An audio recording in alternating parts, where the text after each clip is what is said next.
Start करने जा रहे हैं अभी से एक नया चैप्टर। वो चैप्टर आपने 12th में पढ़ा है, 12th में पढ़ा हुआ है।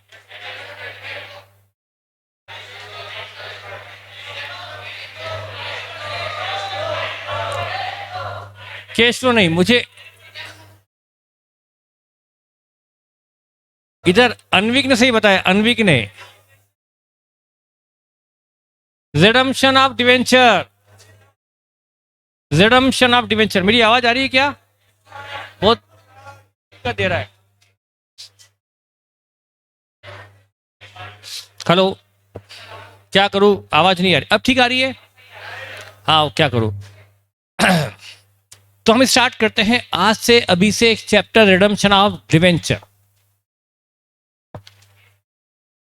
हमें नहीं पढ़ने की जरूरत है इश्यू ऑफ डिवेंचर की, इश्यू की एंट्रीज क्या होती है। हमें डायरेक्टली रिडम्पशन ऑफ डिवेंचर से स्टार्ट करना है। इजी चैप्टर है। तो चलिए, रिडम्पशन ऑफ डिवेंचर। डिवेंचर का रिडम्पशन मतलब repayment of debenture. Debenture holder को उनकी मनी वापस करना, उनका क्लेम उन्हें वापस करना। Refund of money of debenture, वही होता है रिडम्पशन ऑफ। यानी डिवेंचर एक लोन है, तो लोन को रिपे कैसे किया जाए। अजीब सी बात है, लोन लेना वैसे लोन वापस करना, पर यहां पर कुछ रूल्स एंड रेगुलेशन है हमको जो पढ़ने पड़ेंगे। ठीक है, तो चलिए पहले हम रिडम्पशन के बारे में थोड़ा बेसिक। तो हम चैप्टर स्टार्ट करने जा रहे हैं रिडम्पशन ऑफ डिवेंचर। इसके लिए आप थोड़ा थोड़ा नोट करते हैं क्योंकि बेसिक है, और बेसिक तो आपको नोट करना ही होगा। ये पेन मेरा नहीं चल रहा, मतलब मुझे पेन को मेरे आईपैड से कनेक्ट करना पड़ेगा, और आईपैड से कनेक्ट करने गया तो मुझे यहां से निकालना पड़ेगा।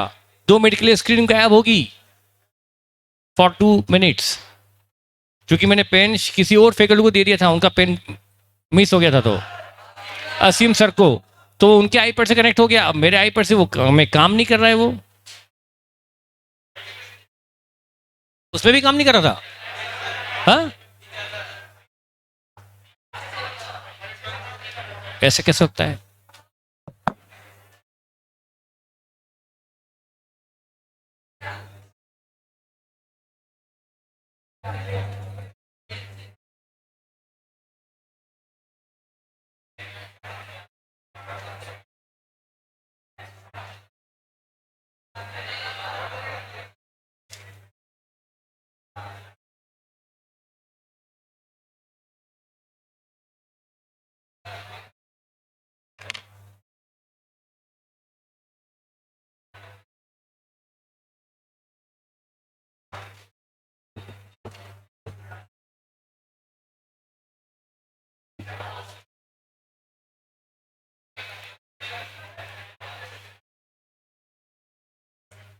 चलिए हम स्टार्ट करते हैं chapter.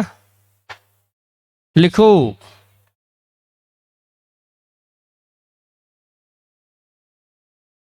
Redemption of debenture.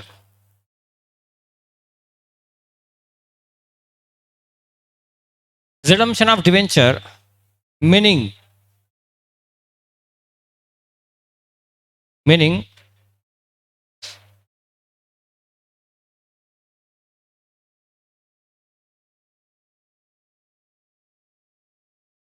repayment of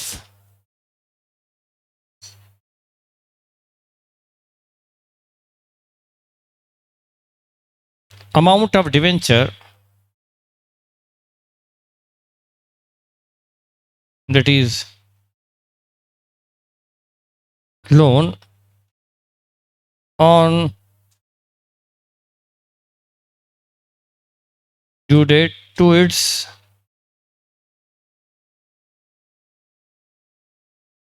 holder. जो इसके होल्डर है, इसके होल्डर है कौन? डिवेंचर होल्डर को डिवेंचर की मनी ड्यू डेट पर रीपे करना। सिंपल सी बात है, क्या समझाऊं इसमें। यह है meaning of redemption of debenture. अब हम types of redemption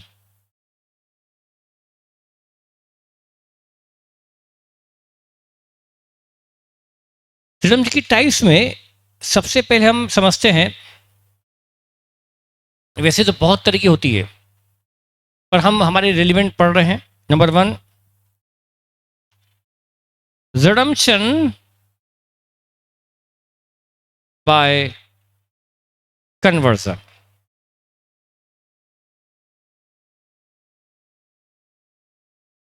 redemption bye conversion मतलब डिवेंचर होल्डर को डिवेंचर के बदले में नई सिक्योरिटी इशू करना। और नई सिक्योरिटी चाहे इक्विटी शेयर हो, चाहे वो प्रेफरेंस शेयर हो, चाहे नया डिवेंचर हो, पुराना डिवेंचर लेकर उन्हें नई सिक्योरिटी ऑफर करना, नए शेयर देना, नए डिवेंचर देना, नए प्रेफरेंस देना, जो भी देना है। तो पुराने डिवेंचर के बदले नई सिक्योरिटी देना, ये मतलब हमने उनको नकद नहीं दिया बल्कि डिवेंचर को कन्वर्ट कर दिया। किस में कन्वर्ट कर दिया? शेयर्स में कन्वर्ट कर दिया, फॉर एग्जाम्पल। तो ये क्या हो गया? Redemption bye conversion. और एक होता है रिडम्पशन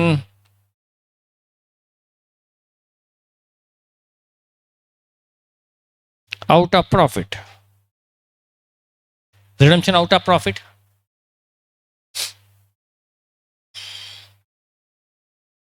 अब बेटा हम यहां पर सबसे पहले क्या पढ़ेंगे? Redemption bye conversion. बेटा वैसे तो बहुत तरह के होते हैं, मैं आपको थ्योरी बताने जाऊं ना तो आप मॉड्यूल पढ़ेंगे ना तो ढेरों थ्योरी बड़ी, 1 पेज 2 पेज 4 पेज 6 पेज पढ़ते जाओ पढ़ते जाओ पढ़ते जाओ, थ्योरी खत्म ही नहीं होती। पर हमें वो थ्योरी उतनी नहीं पढ़नी है, वो थ्योरी पढ़नी है एग्जाम पॉइंट ऑफ व्यू से जो एग्जाम में आती है, पर हमें प्रैक्टिकल समझने के लिए मैं जितना बता रहा हूँ उतना काफ़ी है। अदरवाइज थ्योरी तो अनाप शनाप है, अनलिमिटेड है कि डिवेंचर किस किस तरह के होते हैं, सिक्योर्ड अनसिक्योर्ड, ये वो हमें मतलब नहीं। हमें पढ़ना है चैप्टर रिडम्पशन। तो हम क्यों ना स्टार्ट करें? डिवेंचर की वैरायटी से क्या मतलब, डिवेंचर के इशू से क्या मतलब, हम सीधे रिडम्पशन पढ़े ना, एग्जाम में तो वही आना है। तो हम एग्जाम ओरिएंटेड चलेंगे, हमें सिर्फ रिडम्पशन पढ़ना है। तो मैं सबसे पहले रिडम्पशन बाय कन्वर्जन का एग्जाम्पल लेता हूं। Redemption bye conversion, redemption bye conversion.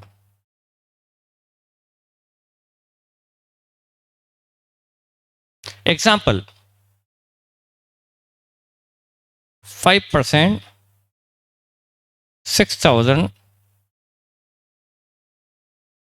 debentures are redeemable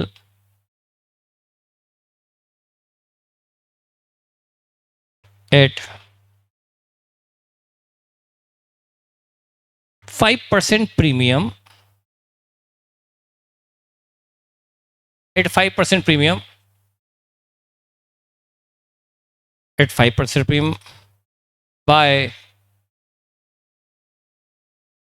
allotment of equity shares of rupees 100 at a premium of 25%।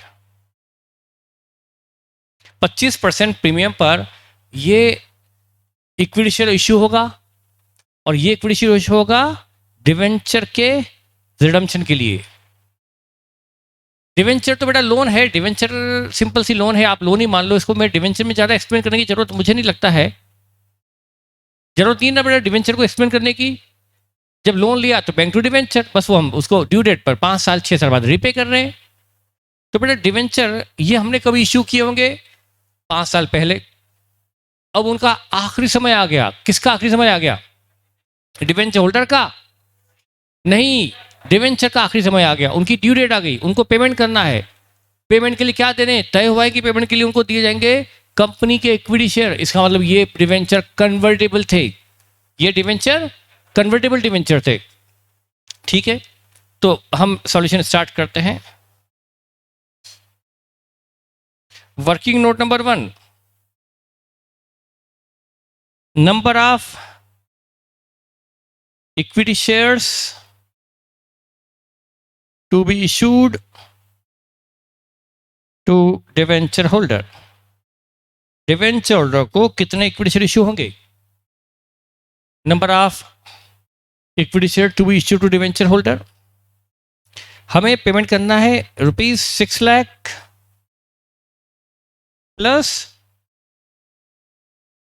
5%, मतलब कितना देना हो गया? 6,30,000 देना हो गया।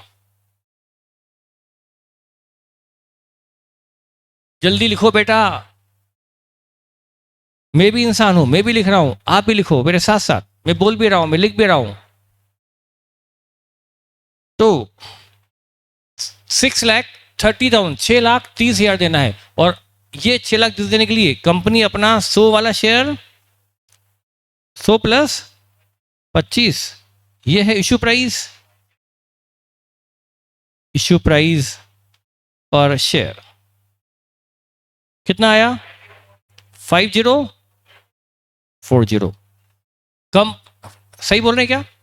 कंपनी डिवेंचर होल्डर को 5% की प्रीमियम पर रिडीम करने के लिए अपने 5,040 शेयर्स इशू करेगी 100 वाले 125 में। कंपनी को कोई कैश पेमेंट नहीं करना पड़ा, यहां पुराने डिवेंचर के बदले में कंपनी ने उन डिवेंचर को इक्विटी शेयर में कन्वर्ट कर दिया। मैं स्टार्ट करता हूं इसकी general entries. General entry, general entries. सबसे पहले एंट्री कब होती है, क्या होती है? सबसे पहले एंट्री जैसे ही ड्यू डेट आई, बेटा ड्यू डेट अलग होती है और पेमेंट की डेट अलग होती है। जैसे आपके स्कूल में भी फीस जमा करने की एक डेट होती है, ड्यू डेट, जिस दिन फीस लेना वो शुरू करते हैं, पर आप क्या उसी दिन जाके सब फीस जमा कर देते हैं? उसके 2 दिन 3 दिन, ड्यू डेट के 2-3 दिन तक पेमेंट चलते रहता है। बैंक लोन में किस्त की इंस्टॉलमेंट की ड्यू डेट होती है, पर उसी दिन सारे लोग कैश आके जमा नहीं करते, बल्कि 8-10 दिन तक लोन जमा करते रहते हैं, तो वो होती है ड्यू डेट, जिस दिन अमाउंट ड्यू होता है। तो डिवेंचर की भी एक ड्यू डेट होती है। उस ड्यू डेट को, जैसे डिवेंचर इशू किए थे 5 साल पहले, आज उनका 5 ईयर का टेन्योर खत्म हो रहा है, तो जिस दिन, और वो डिवेंचर इशू किए गए थे फॉर 5 ईयर, 5 साल के लिए इशू किए गए थे, जैसे ही 5 साल खत्म होंगे उसी दिन वो लोन पेमेंट के लिए ड्यू मान लिया जाएगा, उसको कहा जाएगा ड्यू डेट।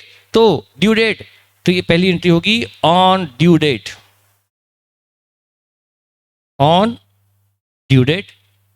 ड्यू डेट को जो डिवेंचर है 5% डिवेंचर, 5% वाले डिवेंचर, उनका हम उनको खल्लास कर देंगे, मतलब खत्म कर देंगे, मतलब उसको कैंसिल कर देंगे, मतलब उसको डेबिट करके खत्म करना पड़ेगा।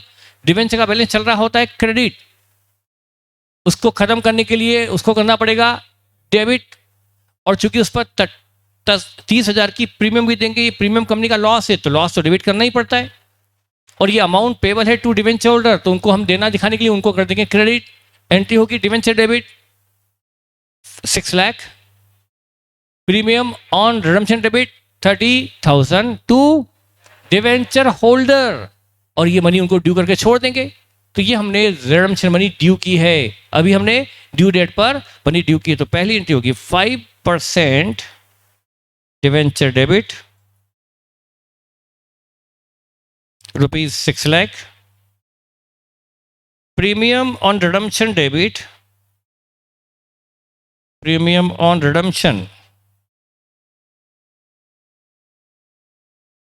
₹30,000 to debenture holder, to debenture holder ₹6,30,000। ये नरेशन लिखूं क्या? नरेशन लिखूं? बिंग रिडम्पशन मनी ड्यू, बस मत लिखो बेटा, अभी ये समय जो बच रहा है ना वो आप ही का बच रहा है, मेरा नहीं। बिंग रिडम्पशन मनी ड्यू, अब on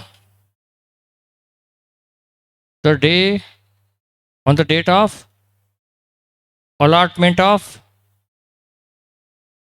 shares, जब शेयर्स अलॉट किए जाएंगे, अलॉट जब शेयर्स करेंगे, हम क्या दे रहे हैं हमारे यहां से? इक्विटी शेयर, तो हमारे से जा रहा है इक्विटी शेयर, वो क्रेडिट करो, और डेबिट द रिसीवर, उस इक्विटी शेयर का रिसीवर कौन है? डिवेंचर होल्डर, तो डिवेंचर होल्डर डेबिट, क्योंकि हम इनको ही दे रहे हैं equity share, debenture holder debit 6,30,000, 6,30,000 हमने डिवेंचर होल्डर को डेबिट किया 630 से, बदले में इनको हमने क्या दिए? 5040 इक्विटी शेयर दिए, तो क्या लिखेंगे? टू इक्विटी शेयर कैपिटल 5,04,000 ना, 5,040 at the rate of 100, 5,04,000 to security premium 5,040 shares पर 25 रुपए से 1,2,6,000। टेली कहाँ हो रहा है?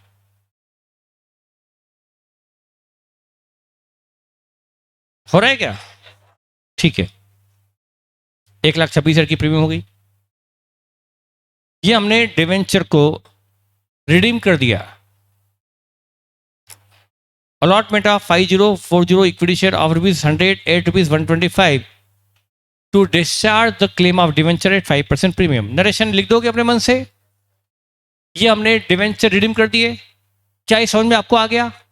क्या रिडम्पशन बाय कन्वर्जन क्लियर है? ऑनलाइन बच्चों, रिडम्पशन बाय कन्वर्जन क्लियर है? जल्दी से बोलो तो मैं आगे बढ़ूं। सिंपल है, आगे क्वेश्चन में आएगा। यस, ठीक है, सिंपल था ना बेटा। चलिए आगे। अब आता है redemption out of profit. Redemption out of profit, redemption out of profit, ठीक है। हम यहां पर, और मेरे साथ साथ आप लिखते जाइए, समझते जाइए, साथ साथ समझना भी है, सिर्फ लिखना नहीं है, ठीक है। प्रीमियम राइट ऑफ करेंगे P&L से, उसको छोड़ दो, वो इतना इंपॉर्टेंट नहीं है। प्रीमियम इतना इंपॉर्टेंट है कि प्रीमियम को इमीडिएटली सेट ऑफ करना है, वो कर देंगे, प्रॉफिट एंड लॉस से कर देंगे उसको भी। पर मैं आगे चल रहा हूं balance sheet number 1। Balance sheet number 1,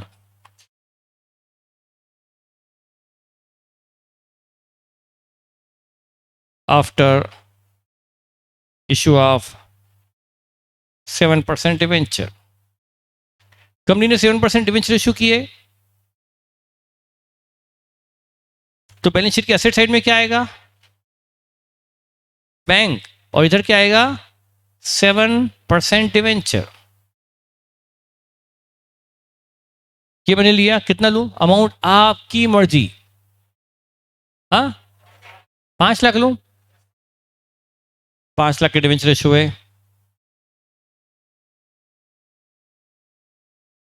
balance sheet number 2,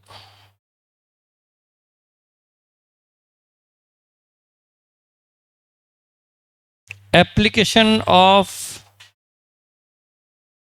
अबो फंड्स। इस फंड को मैं कहां अप्लाई करूं? कंपनी में। बैलेंस शीट कंपनी में कहां? ये जो फंड आया है लॉन्ग टर्म है या short term? Definitely long term. Long term fund के यूजेस भी लॉन्ग टर्म होते हैं। इससे हम स्टॉक खरीदें, कच्चा माल खरीद लें, या कोई फिक्स्ड एसेट खरीदे, लॉन्ग टर्म रिसोर्सेज के यूजेस भी लॉन्ग टर्म ही होते हैं। तो इससे हम क्या खरीद लेते हैं? फिक्स्ड एसेट में, जैसे कि एग्जांपल के लिए लैंड खरीद ली, ₹5 lakh.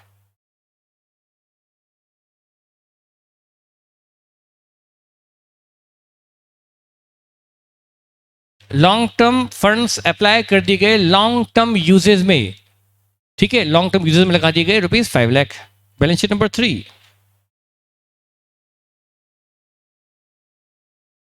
After 1 year, after 1 year issue के 1 साल बाद, ये सब होने के 1 साल बाद, हाँ इसको मैंने लैंड फिक्स्ड एसेट कुछ भी मान लो, 5 लाख। बताइए ये फिक्स्ड एसेट का सोर्स क्या है? फिक्स्ड एसेट की फंडिंग कहां से हुई? फिक्स्ड एसेट कहां से आई? डिवेंचर होल्डर ने जो फंड प्रोवाइड किया उसको हमने लगा दिया फिक्स्ड एसेट में। यानी फिक्स्ड एसेट के सोर्सेस क्या है, उसके फंड कहां से आया? डिवेंचर होल्डर से, लोन से, ठीक है। अच्छा, अब आफ्टर 1 ईयर यही 7% डिवेंचर है 5 लाख के, यही फिक्स्ड एसेट्स यानी लैंड है 5 लाख की, और ये कंपनी ने प्रॉफिट कमाया P&L, और ये पड़ा है बैंक में। प्रॉफिट कमाया,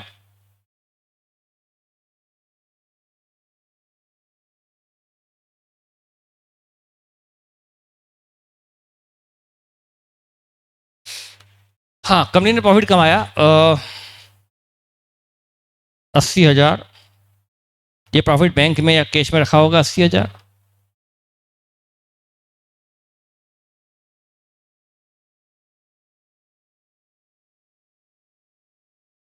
ये 80,000 का जो प्रॉफिट कमाया, ये किसका है? इक्विटी शेयर होल्डर का।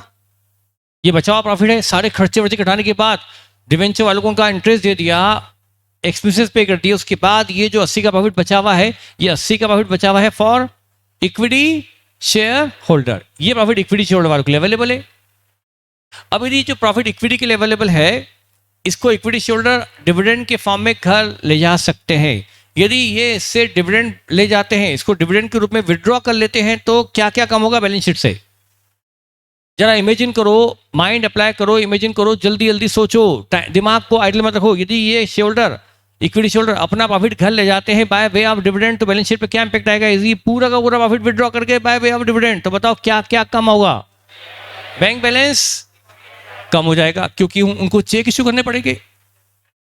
बैंक कम हो जाएगा, बैंक हो जाएगा, क्योंकि चेक इश्यू करेंगे डिविडेंड के, तो बैंक बैलेंस जीरो हो जाएगा। और ये P&L ये रहेगा, ये खत्म हो जाएगा, वो भी खत्म होगा ना। जब प्रॉफिट बढ़ गया तो फिर बैलेंस शीट में, बुक्स में कहां से रहा? तो असेट साइड से क्रेडिट होगा बैंक, और लाइबिलिटी साइड से P&L डेबिट होगा। एंट्री होगी P&L टू डिविडेंड पेबल और डिविडेंड पेबल टू बैंक। क्या बोला मैंने? P&L टू डिविडेंड पेबल और dividend payable to bank. Ultimately entry क्या हुई? P&L to bank. मैंने दो एंट्री बोली, समझ में आ गई? दोनों की combined ultimately P&L to bank. तो प्रॉफिट भी कम, बैंक भी। ये प्रॉफिट इक्विटी शेयर का उसके घर, उसको अपने घर ले जा सकते हैं, ठीक है। लेकिन कंपनी ने ये जो डिवेंचर इशू किए थे 5 लाख, इन डिवेंचर वालों को प्रॉमिस किया था कि हम तुम्हें 5 साल तक 7% प्रति वर्ष ब्याज देते रहेंगे, 7% इंटरेस्ट पर ईयर देते रहेंगे, लेकिन 5 साल बाद तुम्हें तुम्हारा लोन वापस कर देंगे, तुम्हारी मनी रिफंड कर देंगे, तब तक तुम्हें 7% इंटरेस्ट पर एनम देते रहेंगे। इस साल तो इंटरेस्ट दे दिया, अब 5वें साल इनको हमें डिवेंचर होल्डर को 5वें साल जाकर, अभी 1 साल तो गुजर चुका है, 1 साल खत्म हो गया, अभी 4 साल बचे हैं, 5 साल बाद इन डिवेंचर होल्डर को इनका 5 लाख वापस करना है। तो जो 5 लाख वापस करना पड़ेगा, उस 5 साल के जब रिफंड करना पड़ेगा, उसके लिए हमको अभी से कुछ फंड बचा के रखना पड़ेगा। क्या जरूरी है कि नहीं?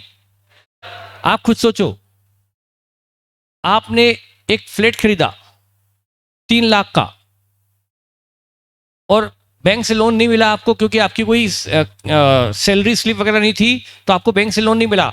आपने अपने किसी फ्रेंड से उधार ले लिया 3 लाख, और फ्रेंड को कह दिया कि देख बेटा, ये लोन, ये फ्रेंड में जो लोन ले रहा हूं 3 लाख का, तो फ्रेंड ने आपको कहा कि भाई तू, तेरे को मैं दे तो देता हूं 3 लाख, अभी ले ले, पर मुझे 2 साल बाद ये वापस चाहिएगा, मुझे बहुत घर में जरूरी काम है, मुझे घर में हमारा कोई फंक्शन आ रहा है, जो भी है, मुझे 2 लाख 3 लाख देने पड़ेंगे, तो मुझे 2 साल तक दे दूंगा, 2 साल के लिए दे रहा हूं। तो आपको ये लोन वापस कब करना है? 2 साल बाद। तो 2 साल बाद जब वापस करना है, क्या जिस दिन वापस करना है उसी दिन सोचोगे पैसा कहां से लाऊं? या आप आज से ही क्या करोगे? पहले महीने से, अभी 2 साल बचे हैं, पहले ही महीने से क्या करोगे? जो कमाओगे वो उड़ाओगे, कमाओगे, दूसरे महीने फिर उड़ाओ, फिर तीसरे महीने कमाओ, उड़ाओ, उड़ाते रहो, उड़ाते रहो, उड़ाते रहो, खुद पे उड़ाओ, गर्लफ्रेंड पे उड़ाओ, सब पे उड़ाओ। और 2 साल बाद, हकीकत बोल रहा हूं ना, बेचारा दोस्त जाए भाड़ में, आपने क्या करना, 2 साल बाद देखेंगे ना, अभी तो घुमाओ, खर्च करो, उड़ाओ उड़ाओ, और 2 साल बाद दोस्त आया तो, और आप वापस पेमेंट नहीं करवाओगे, वो आपको ऐसा उड़ाएगा, ऐसा उड़ाएगा कि वो सब भूल जाओगे, पिछले 2 साल की सारी मस्ती। तो बेटा क्या करना पड़ेगा आपको? पहले महीने से ही, जल्दी बोलो, पहले महीने से ही वो मनी को बचा के रखो। दूसरे साल के पेमेंट के लिए पहले महीने से बचा के रखोगे, पहले महीने कमाओगे वो बचा के रखो 24 महीने बाद के लिए, दूसरे महीने कमाओगे वो भी बचा के रखो 23 महीने बाद के लिए, तीसरे महीने कमाओगे वो बचा के रखो 22 महीने बाद के पेमेंट के लिए। समझ में आ रहा है? मतलब आपको जो पैसा बचा के नहीं रखोगे, तो ये 80,000 जो प्रॉफिट कमाया, इसको बचा के रखना है या उड़ाना है? जल्दी बोलो। 5 साल डिवेंचर वालों को पे करना, बचाना है, ठीक है। अब बचाना है, तो बचाने के लिए ये जो प्रॉफिट है ये रख लिया जाए डिवेंचर होल्डर के लिए, ये प्रॉफिट बचा के रख लिया जाए डिवेंचर होल्डर के लिए। तो उसके लिए अब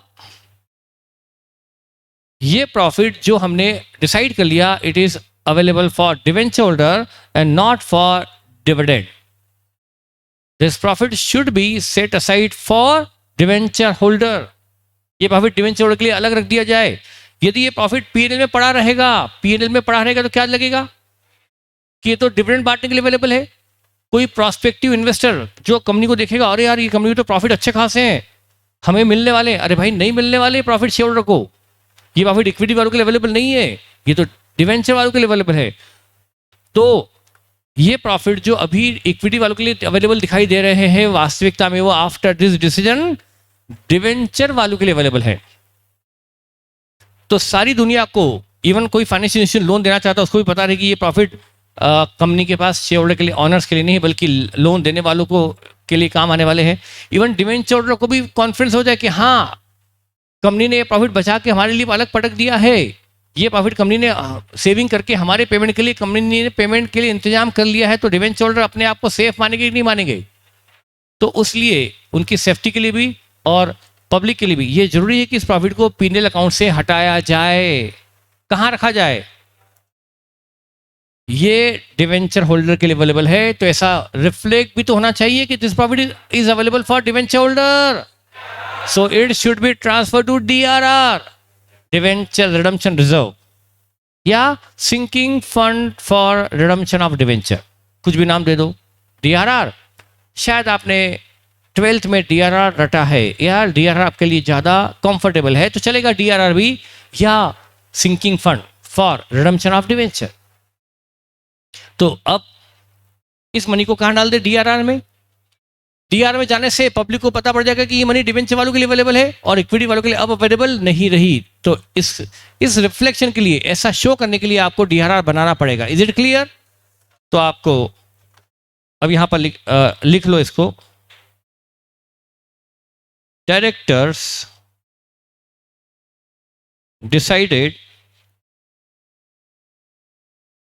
to save oblique retain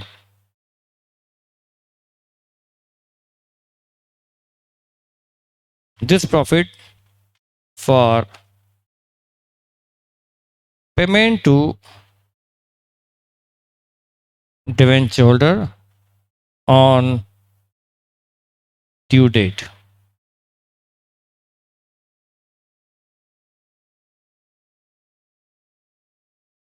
So this profit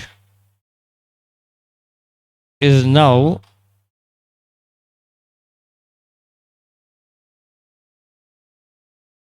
available for debenture holder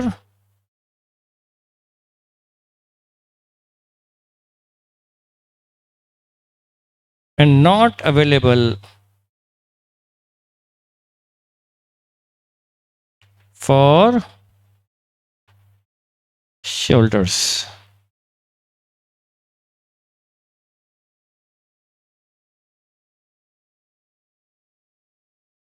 equity shareholders के लिए अवेलेबल नहीं है। तो इसके लिए क्या करना पड़ेगा? ये प्रॉफिट डिवेंचर वालों के लिए अवेलेबल है, इक्विटी वालों के लिए अवेलेबल नहीं रहा, तो इसलिए इस प्रॉफिट को so P&L appropriation to DRR, full form लिखूं या to sinking fund for debenture redemption. ये प्रॉफिट P&L अप्रोप्रिएशन से निकालकर डाल दिया डीआरआर में।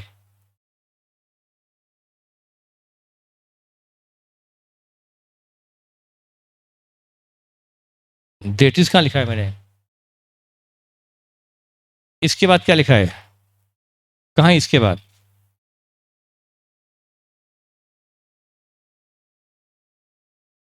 This is not,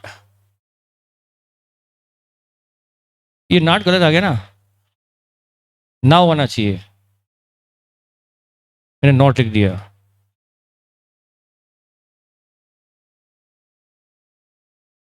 now available for debenture holder and not available for share holder. हो गया क्या? जल्दी आगे बढ़ो, जल्दी लिखो।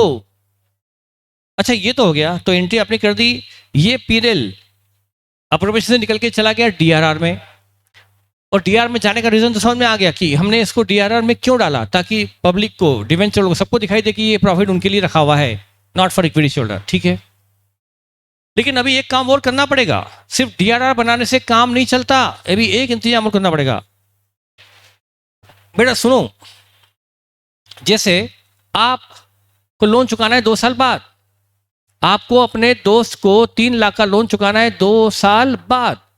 पहले महीने आप घर में सैलरी लेके आए, 30,000 रुपये नगद सैलरी लेके आए। वो सैलरी लाकर क्या करेंगे? आपने सोच लिया कि भाई हम सैलरी को में से 5,000 खर्च करेंगे या 10 खर्च करेंगे और बाकी 25 जमा करेंगे। तो क्या करना पड़ेगा 25,000 के लिए? 25,000 को आपको अपने घर में रखे रहोगे या कहीं इन्वेस्ट करोगे, एफडी में डालोगे? एफडी में, गवर्नमेंट बॉन्ड में कहीं डालोगे, या घर में रखे रहोगे? हाँ, उसी तरह से ये जो 80 का प्रॉफिट है, इसको तो आपने डाल दिया डीआरआर में, लेकिन ये जो अमाउंट 80 का प्रॉफिट हमारे पास नगद में रखा हुआ है, इस प्रॉफिट 80,000 का जो हमारे पास असेट में, नगद में, कैश में, बैंक में रखा हुआ है, इसका क्या किया जाए? इसको एज इट इज कैश में, बैंक में रहने दे, या इसको कहीं इन्वेस्ट करें? क्यों इन्वेस्ट करें? इसको बोलते हैं आप, हाँ मैं जानता हूं, डीआरआई, डिवेंचर रिडेम्पशन इन्वेस्टमेंट। क्यों इन्वेस्ट करें? कौन बताएगा? इन्वेस्ट क्यों करें? इंटरेस्ट मिलेगा इसलिए? बोलो, आप बोलिए बेटा। प्रीमियम भरना पड़ेगी रिडेम्पशन के वक्त, प्रीमियम। डिवेंचर को रिडीम करेंगे तब 5 साल बाद।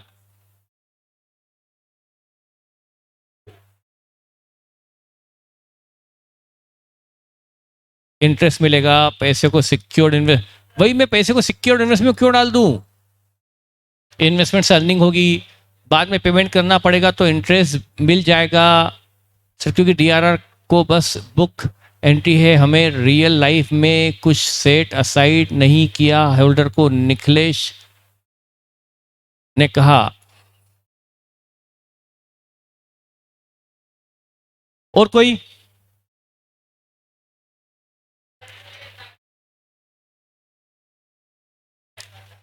बैलेंस शीट में ना दिखे कि कैश बचा है? नहीं, आप पूरा बोलो। कैश दिखना कोई गलत गुनाह थोड़ा है। दिखेगा तो, नहीं दिखेगा तो? नहीं नहीं, इस मनी को इन्वेस्ट क्यों किया जाए? एकदम की टाइम रिफंड के वक्त। हाँ, शैलेंद्र भी कुछ ठीक ठीक बोल रहा है। बेटा बोलो। कैश दूसरी असेट में कन्वर्ट करके कहीं और खर्च ना हो पाए, कहीं और मतलब? हाँ, बिजनेस में नहीं लगाए। क्यों? पैसा बिजनेस में लगाने में क्या दिक्कत है?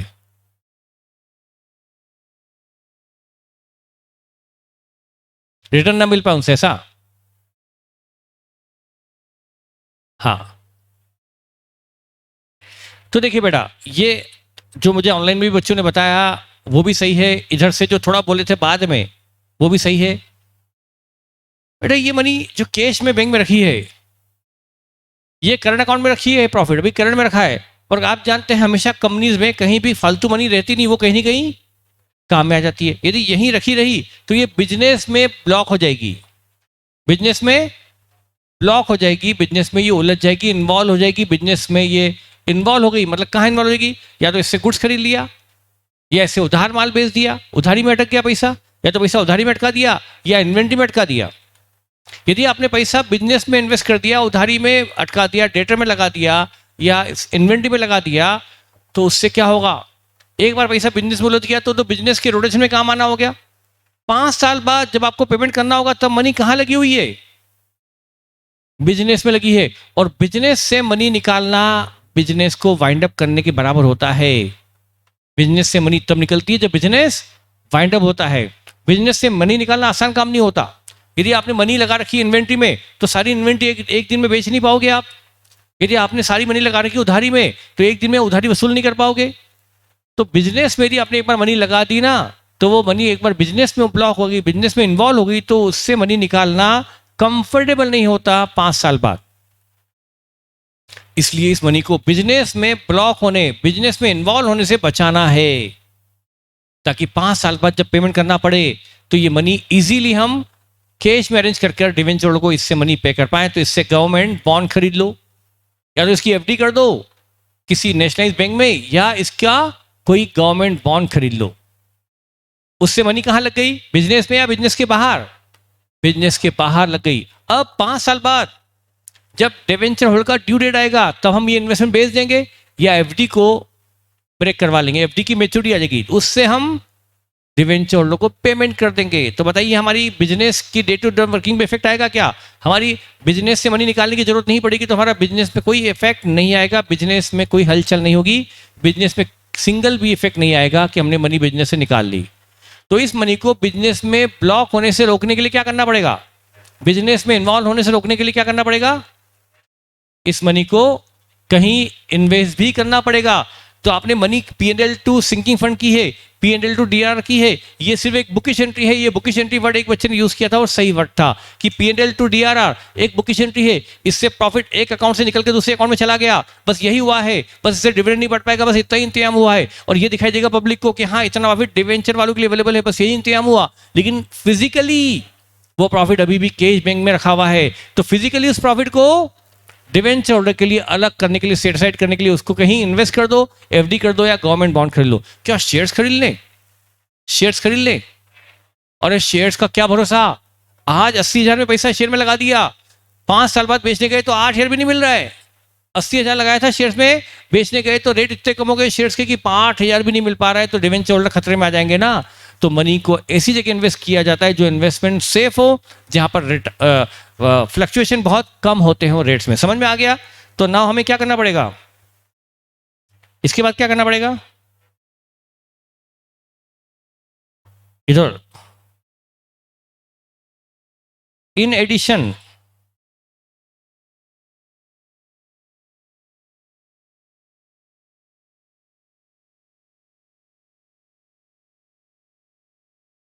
this profit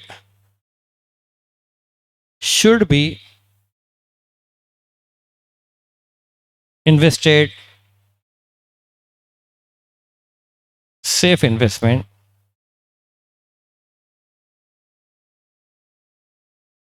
like FD या गवर्नमेंट बॉन्ड।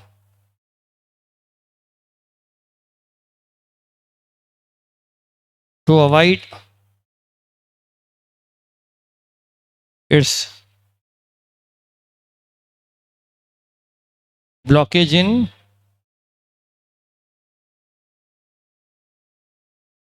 बिजनेस, ये प्रॉफिट बिजनेस में ब्लॉक ना हो जाए उसलिए क्या करो? बिजनेस में इसका ब्लॉकेज रोकने के लिए क्या करना पड़ेगा? इस प्रॉफिट को कहीं इन्वेस्ट करना पड़ेगा। समझ में आया कि नहीं आया? इन्वेस्ट क्यों करना पड़ा? तो ये इसको आप क्या बोलते हो? DRR ना, DRI, DRI इसको आप बोलते हो DRI।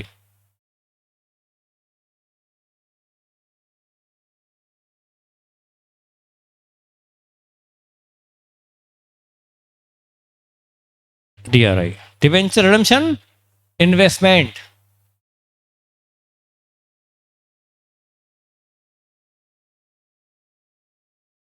बेटा जो आप लॉ बता रहे हो अभी हम उसकी बात ही नहीं कर रहे, हम तो अभी बता रहे कि DRR क्यों बनाया जाता है। DRR क्यों बनाया जाता है वो बता रहे हैं अभी। तो सिंपल। तो अब यहां पर एंट्री क्या होगी?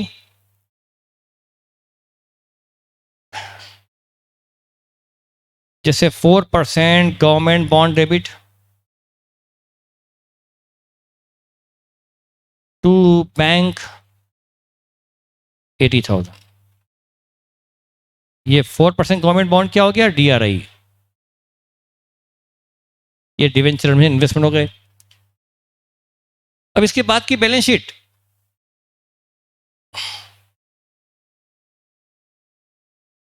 एफडी या गवर्नमेंट बॉन्ड। एफडी की बात लिखा है मैंने, गवर्नमेंट बॉन्ड।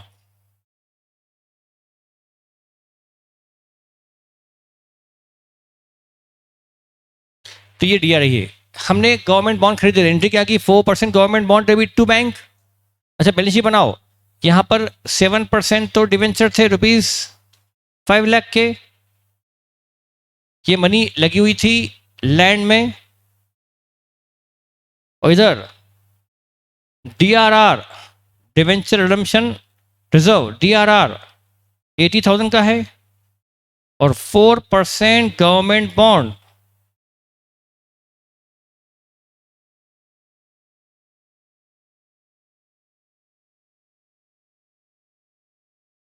ये डीआरआई है 80,000। अब ये मनी बंद गई, ब्लॉक हो गई।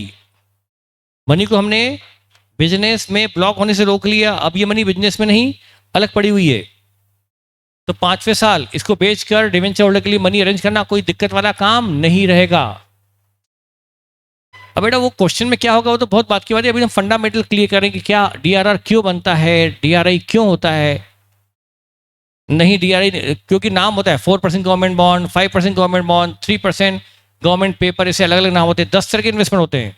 एफडी, सबके नाम लिखने पड़ेगा ना। डीआरआई तो एक ब्रॉड वर्ड है, जैसे फिक्स्ड एसेट में प्लांट भी आता है, मशीन भी आती है, व्हीकल भी आता है, फर्नीचर, फिक्सचर, सब चीज़ आती है। तो रेस्टोरेंट की fixed asset to bank entry होती है।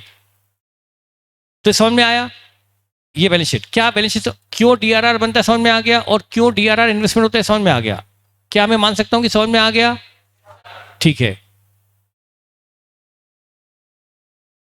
ऊपर स्क्रॉल कर दो। कितनी देर लगाओगे बेटा लिखने में?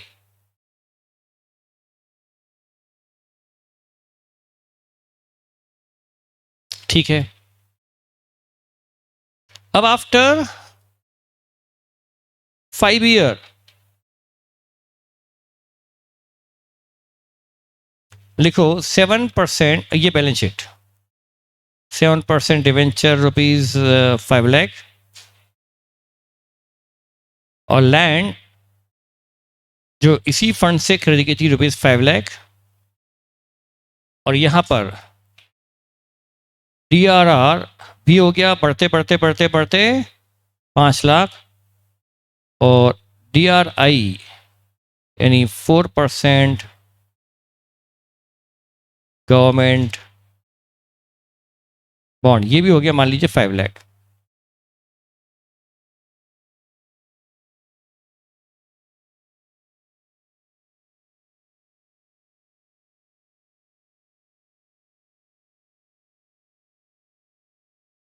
Before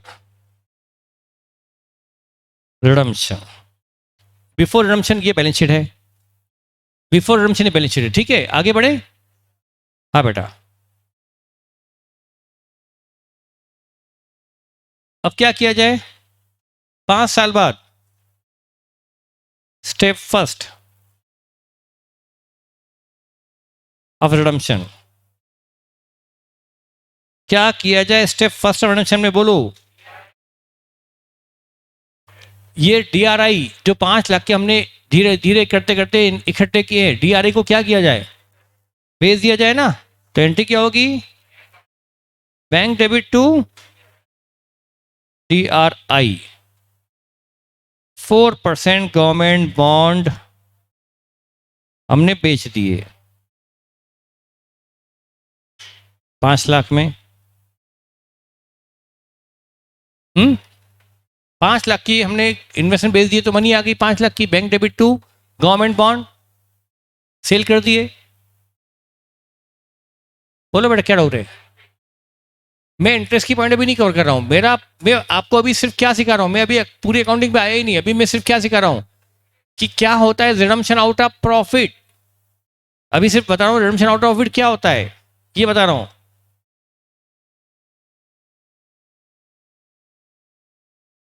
okay,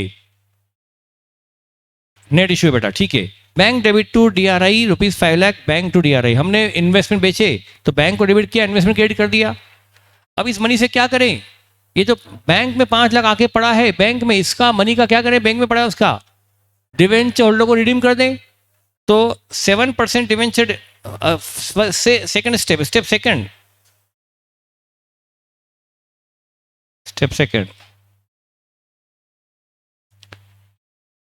7% debenture debit ₹5 lakh मैं डायरेक्टली बैंक कर रहा हूं टाइम बचाने के लिए।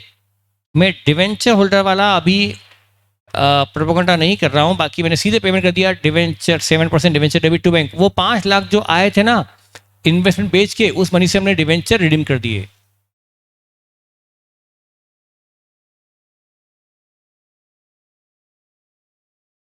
अब एक बच्चा बोल रहा है कि हमने बॉन्ड खरीदे थे तो 80 के थे ना, क्या जवाब दूं? बेटा 5 साल, वो जो 80 खरीदे थे वो 5 साल पहले, और ये बैलेंस शीट कब की है? 5 साल आफ्टर 5 ईयर, 5 साल बाद। वो बैलेंस शीट पहले साल के बाद की थी। हाँ, ये सही जवाब आया ऑनलाइन से भी। बेटा वो 1 साल पहले साल खरीदे थे 80, second year, third year, fourth year हर साल खरीदेंगे ना, तो करते करते 5 साल बाद वो 5 लाख हो गए। मैंने वो इन्वेस्टमेंट बेच दिए और डिवेंचर रिडीम कर दिए। अब बैलेंस शीट में से अब की बैलेंस शीट बताऊं कैसी बची? अब बनाओ बैलेंस शीट।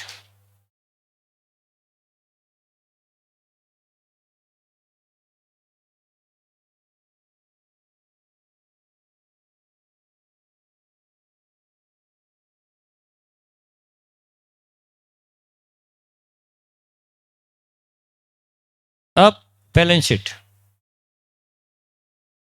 बताओ, बैलेंस शीट में क्या बचा? लैंड 5 लाख, असेट में क्या बचा बताओ? लैंड के बाद DRI बचे या बिक गए? DRI बिक गए। बैंक बचा है कि खत्म? तो असेट साइड में क्या बचा? सिर्फ लैंड, न DRI है न बैंक है। लाइबिलिटी में डिवेंचर है या खत्म? तो क्या बचा बैलेंस शीट में? लैंड और DRI।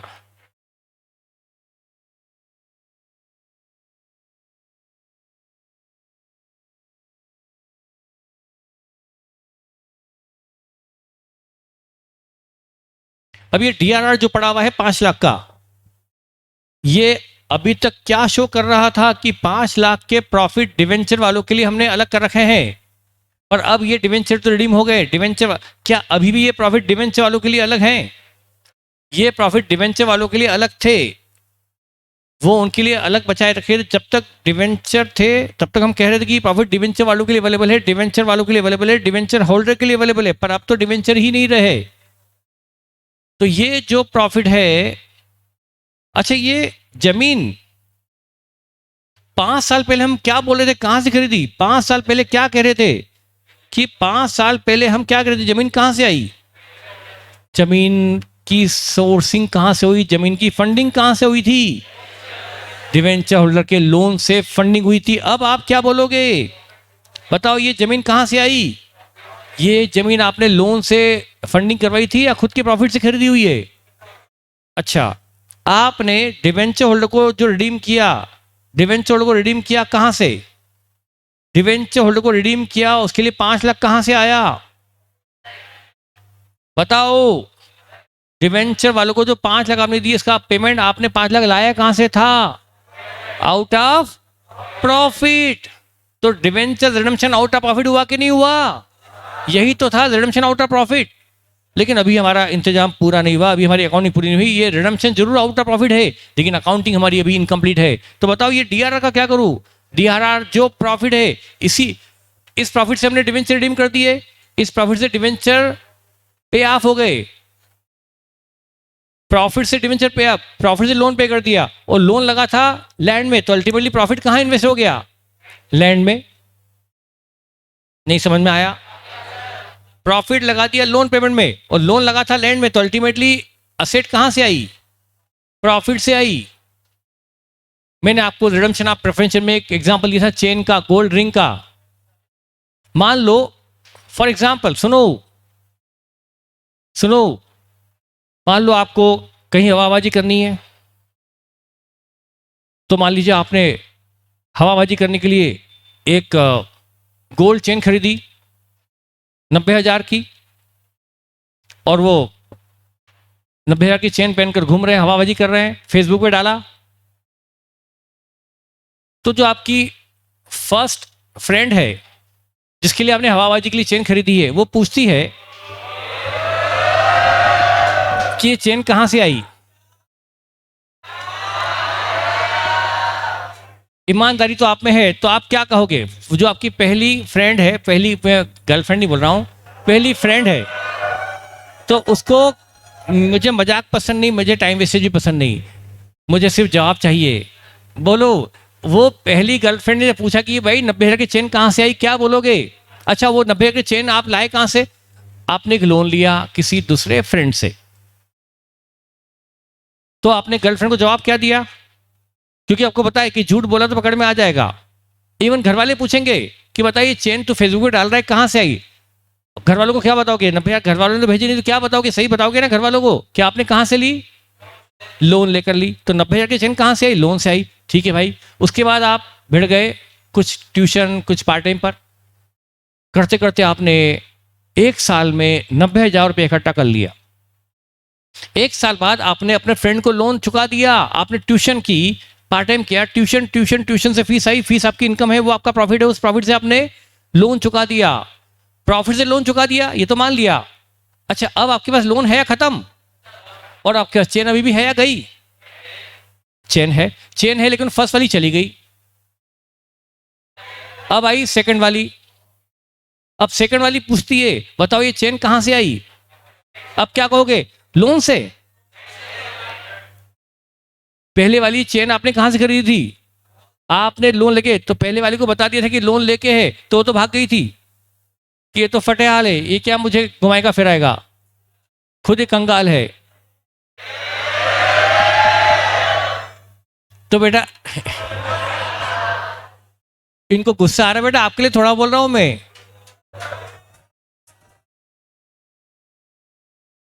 तो भगवान, आपको पता है किस्सा की पहली वाली ने सुन लिया था कि लोन से खरीदी गई चेन से भाग गई थी, इसलिए आपने फटाफट ट्यूशन की, क्योंकि आप जीते गाय के लिए हो, बस यही पटाने हटाने के लिए जीते हो। तो आप पता है कि भाई अब क्या करना है, मुझे मेहनत करनी है। अब आप दिन रात मेहनत कर रहे हो, ट्यूशन कर रहे हो, ये कर रहे हो, वो कर रहे हो, और साल भर में आपने 90,000 कमा कर आपके फ्रेंड के मुंह पर 90,000 मार दिए, ये ले जा 90,000 तेरे। अब आपने प्रॉफिट से लोन चुका दिया। अच्छा, अब कोई पूछता है, सेकंड गर्लफ्रेंड आती है, ये तेरे पास चेन कहां से आई? क्या बोलोगे? लोन से। फिर भाग जाएगी, कहां से? प्रॉफिट से, कमाई से आई। बोले मैंने खुद ने कमाया। सही है कि गलत? सही है। अब आप उसी प्रॉफिट से लोन भी चुकाया और उसी प्रॉफिट से चेन भी खरीदी, दोनों सही है? बिल्कुल सही है, क्योंकि प्रॉफिट से आपने लोन चुकाया और उसी लोन से तो चेन आई थी। अल्टीमेटली चेन आपकी प्रॉफिट की वजह से ही आई। समझ में आया क्या? मुझे समझाने के लिए कितना घटिया लेवल पे जाना पड़ता है। मैं सीए का टीचर 28 साल की उम्र में आपको ऐसे घटिया एग्जाम्पल देता हूं।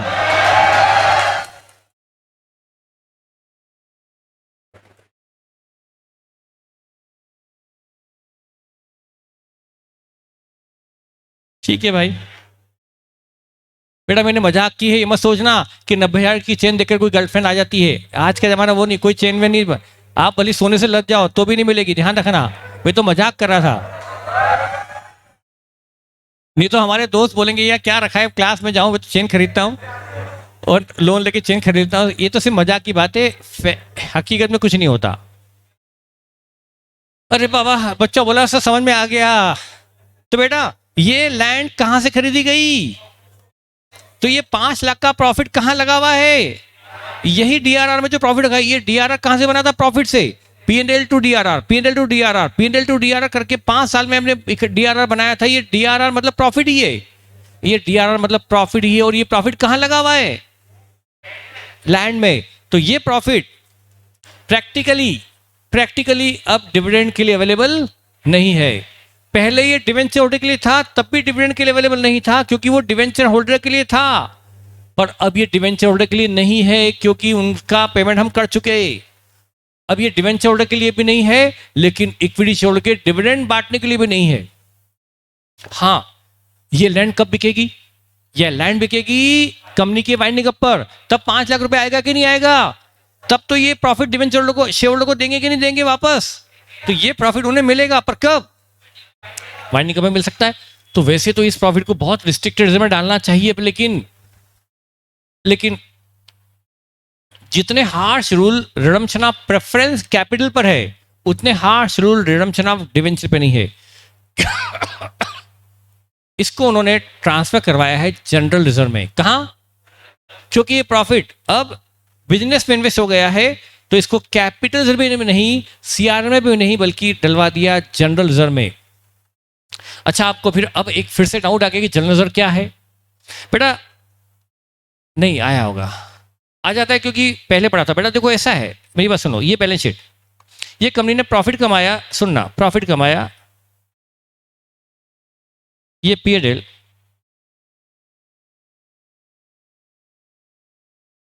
4 लाख का प्रॉफिट कमाया, कैश में रखा हुआ है। ये प्रॉफिट कमाया कैश में, इससे कंपनी दिल भरकर जी भरकर डिविडेंड बांट सकती है क्योंकि ये प्रॉफिट नकद में अवेलेबल है, इधर प्रॉफिट अवेलेबल है P&L में, इधर कैश में वो 4 लाख अवेलेबल है, तो कंपनी डिविडेंड बांट सकती है। पर कंपनी ने इसको लगा दिया इन बिजनेस, इसको बिजनेस में लगा दिया। अब बिजनेस में लगाया मतलब हो सकता है इससे स्टॉक खरीद लिया हो सकता है इससे फर्नीचर एंड फिक्सचर खरीद लिया हो सकता है प्लांट एंड मशीनरी खरीद ली हो सकता है बिल्डिंग में कुछ कंस्ट्रक्शन करवा लिया हो। तो ये प्रॉफिट कहां लग गया? In business. ये प्रॉफिट कहां लग गया? 4 लाख का बिजनेस में लग गया। तो क्या ये प्रॉफिट प्रैक्टिकली डिविडेंड के लिए अवेलेबल है? लीगली तो है। लीगली तो कंपनी ये स्टॉक, फर्नीचर, प्लांट, बिल्डिंग बेचकर डिविडेंड बांट सकती है, लेकिन लीगली तो ये डिविडेंड के लिए अवेलेबल है, पर प्रैक्टिकली कंपनी ने कहां लगा दिया इस प्रॉफिट को?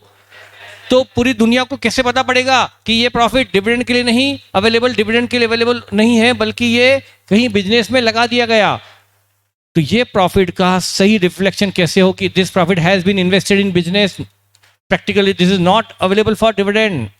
प्रैक्टिकली ये डिविडेंड इससे बांटा नहीं जा सकता, बल्कि ये बिजनेस में लगा हुआ है। तो इसको कहां डाल दो? P&L to general reserve.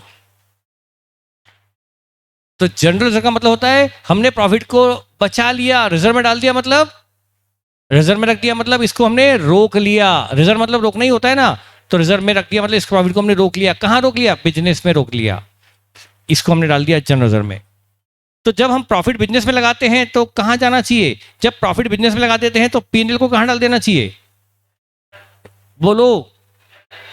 General reserve में। अच्छा, यहां पर भी तो ये हुआ, ये प्रॉफिट कहां लगा दिया गया? ये प्रॉफिट कहां लगा दिया गया? ये प्रॉफिट जो डीआर में पड़ा हुआ, ये कहां लगा दिया गया? लैंड मतलब बिजनेस में, लैंड मतलब, तो ये प्रॉफिट ही तो है। ये आया कहां से था? P&L से। पड़ा कहां है अभी? पर है तो ये प्रॉफिट, है तो ये प्रॉफिट कहां पड़ा हुआ है अभी? कहां लगा हुआ है? बिजनेस में लगा हुआ है। तो इसको कहां डाल देना चाहिए? तो ये शो करने के लिए प्रॉफिट बिजनेस में इन्वेस्टेड है, डीआर को कहां भेज दो? तो अब अगली एंट्री क्या होगी? क्या लिखोगे? आगे लिखो as this profit of ₹5 lakh, this profit of ₹5 lakh, क्या लिखना है? As this profit of ₹5 lakh, bracket में DRR, ब्रैकेट में DRR, this profit of ₹5 lakh has been invested in business, has been invested in business, has been invested in business। ये profit 5 lakh कहां लगा दिया गया? बिजनेस में लगा दिया गया। Hence it should be transferred to general reserve. इसे जनरल रिजर्व में भेज दिया जाए। इसका मतलब जब भी डिवेंचर रिडम्पशन का काम खत्म हो जाता है, जब डिवेंचर रिडीम हो जाते हैं, तो डीआरआर को जनरल रिजर्व में भेज दिया जाता है। यदि मैं फाइनल आउटकम निकालूं तो जब डिवेंचर रिडीम हो जाए तो डीआरआर को जनरल रिजर्व में भेज देना चाहिए। ये भी लिख लो आउटकम। इससे आउटकम क्या निकला, क्या आउटकम रहा? After redemption of debenture, after redemption of debenture,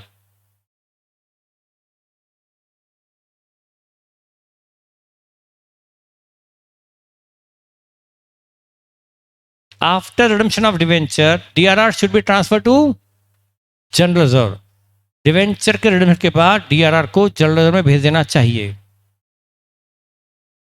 बेटा मैंने इधर ऑनलाइन में जो क्वेश्चन बताया था गोल्ड चेन वाला, वो सोचो ना कि आपने गोल्ड चेन खरीदी लोन लेकर, बाद में लोन चुका दिया अपनी सैलरी से, तो आप यही कहो ना कि सैलरी से लोन भी चुका दिया, ये भी कहोगे, और उसी सैलरी से आपने गोल्ड चेन खरीदी, ये भी कहोगे। ये बात को ध्यान दो बेटा, मैंने ये बात इसीलिए बताई है जो आप क्वेश्चन पूछ रहे हैं बेटा ऑनलाइन में, कि हम प्रॉफिट लैंड में लगा दिया तो डिवेंचर कैसे रिडीम करेंगे? प्रॉफिट तो लैंड में अब लगा, पहले तो हमने लैंड खरीदी लोन से, बाद में लोन चुकाया, धीरे धीरे जो प्रॉफिट कमाया उससे लोन चुकाया, तो अब लोन चुका दिया प्रॉफिट से, और वही प्रॉफिट एक तरह से लैंड में इन्वेस्ट हो गया। आया समझ में? तो ये हमारा क्यों बनता है डीआरआर, और फिर डीआरआर को हम जनरल में क्यों डालते हैं, और डीआरआर इन्वेस्टमेंट क्यों करते हैं, वो मैंने बताने की कोशिश की। तो ये है, ये रिडम्पशन कहां से हुआ? आउट ऑफ, ये रिडम्पशन हुआ आउट ऑफ प्रॉफिट। आपने रिडम्पशन के लिए फंडिंग कहां से की, रिडम्पशन के लिए इंतजाम कहां से किया? प्रॉफिट कमाया, वो प्रॉफिट बचा के रखा, और उस प्रॉफिट से आपने डिवेंचर रिडीम किए, तो ये कहा जाएगा रिडम्पशन आउट ऑफ प्रॉफिट। और उसके लिए आपने बनाया डीआरआर, और डीआरआर का दूसरा नाम है sinking fund for redemption of debenture, sinking fund for redemption of debenture.